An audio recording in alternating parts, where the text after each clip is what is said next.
আসসালামু আলাইকুম। রমজানের স্পেশাল এপিসোডে খুবই প্রয়োজনীয় একটা রেসিপি নিয়ে এসেছি।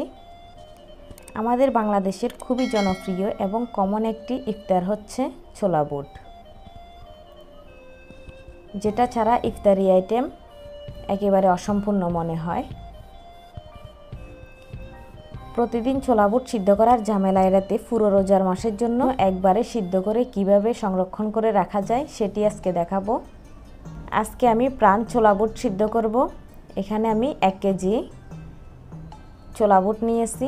এখন এর মধ্যে পর্যাপ্ত পরিমাণ পানি দিয়ে ভিজিয়ে রাখবো সারা রাত, অথবা 7 থেকে 8 ঘন্টা ভিজিয়ে রাখলে চলবে। ফিরে এলাম 7-8 ঘন্টা পর। এখন আমি ছোলাগুলোকে খুব ভালো করে পানি দিয়ে ধুয়ে নেব। দেখুন, এক একটা ছোলা ফুলে ডাবল হয়ে গেছে। আর আমি দুইটার পার্থক্য দেখিয়ে দিচ্ছি আপনাদেরকে।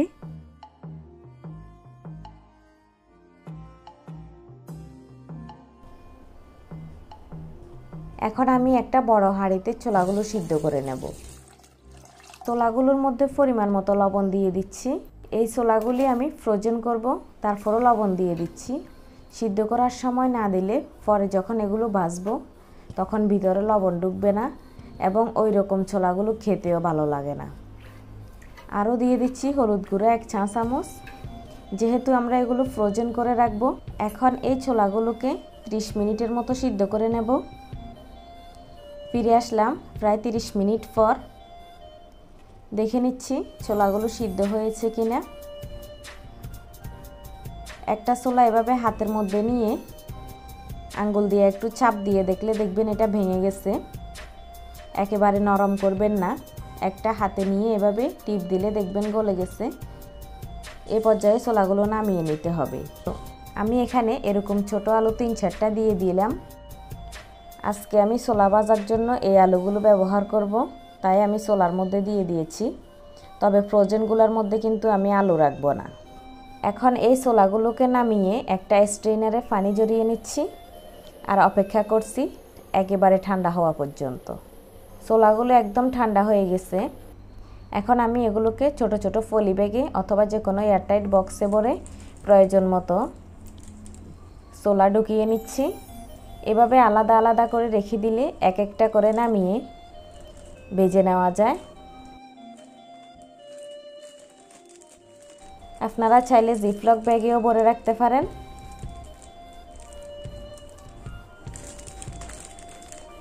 এখন আমি এগুলোকে ডিপ ফ্রিজে রেখে দেব ফ্রোজেন হওয়ার জন্য। আপনারা চাইলে এরকম বক্সে করে নর্মাল ফ্রিজেও 4-5 দিন সংরক্ষণ করে রাখতে পারবেন। তবে এর বেশি নর্মাল ফ্রিজে রাখা ভালো না, খেতে একদম ভালো লাগে না। এখন এই প্যাকেটের উপরে চাপ দিয়ে ভিতরের বাতাসটুকু বের করে দিতে হবে। এরপর আপনারা আপনাদের পছন্দ অনুযায়ী পলি ব্যাগে অথবা বক্সে ভরে রেখে দিতে পারেন, অথবা চাইলে স্ট্যাপলার দিয়ে সিল করেও রেখে দিতে পারেন। এখন ফ্রোজেন ছোলাগুলো দেখাচ্ছি, এগুলো দেখতে কেমন হয়েছে দেখুন। খুব সুন্দরভাবে এগুলো জমে গেছে, ফ্রোজেন হয়ে গেছে। সব সময় ছোলা বুট এরকম জর্জরে নাও থাকতে পারে, মাঝে মাঝে ফ্রিজের টেম্পারেচারের কারণে শক্ত হয়ে জমাট বেঁধে যেতে পারে, এতে কোনো সমস্যা নেই। এই ফ্রোজেন ছোলাগুলো বাজার আধা ঘন্টা বা 1 ঘন্টা আগে নামিয়ে রাখলে একদম নরমাল হয়ে যায়। যদিও হাতে সময় না থাকে তারপরও কোনো সমস্যা নেই। জাস্ট ফ্রিজ থেকে নামিয়ে নরমাল পানি দিয়ে ধুয়ে তারপর ভেজে ফেলবেন। বাজার পরে দেখবেন ফ্রেশ ছোলার স্বাদটাই পাচ্ছেন। তো এইভাবে করে ডিপ ফ্রিজে ছোলা সংরক্ষণ করে রাখতে পারেন মাস জুড়ে। আমার আজকের ভিডিও এই পর্যন্ত। আবার কথা হবে অন্য কোনো রেসিপি নিয়ে। সে পর্যন্ত ভালো থাকুন, সুস্থ থাকুন আর আমার চ্যানেলটি সাবস্ক্রাইব করে পাশে থাকুন। আজকে এখানেই বিদায় নিচ্ছি। আল্লাহ হাফেজ।